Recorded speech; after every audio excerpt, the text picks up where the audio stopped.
In the last episode, the Del Sol got a fresh new windshield install. In this episode, we're going to slay 30 years worth of rust off the bottom of the doors and get them primed and ready for paint. My name is Erica, and this is the DIY Del Sol restoration project brought to you by Resin Auto Co. In order to get under the doors and have enough room to comfortably work, I jacked the slow up onto some jack stands. Starting with the driver's side door, I wire wheeled all of the rust that I could reach without getting too close to the door gasket. This allowed me to remove what was left of the seam sealer.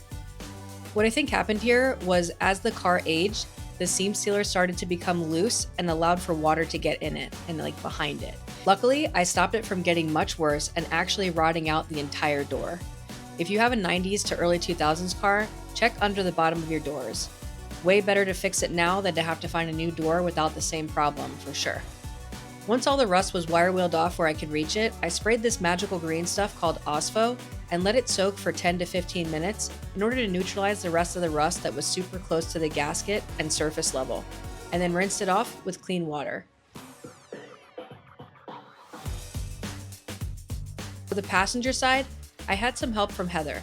Because her side was way worse, we taped the gasket and Heather got to work absolutely schmurdering the rust. We call this the sniper creeper position. Very effective for getting just underneath the gasket without damaging it. Next, we sprayed Ospho, let it sit, and then rinsed it off with clean water. The next day, I covered the door cards and the entrance to the car in plastic and taped it off. Once the areas were prepped, we primed them. Next, I'll need to redo the seam sealer, but other than that, rust slayed and mission complete. Stay tuned for more rust removal on the Del Sol. Thanks for watching, and I'll see you in the next one.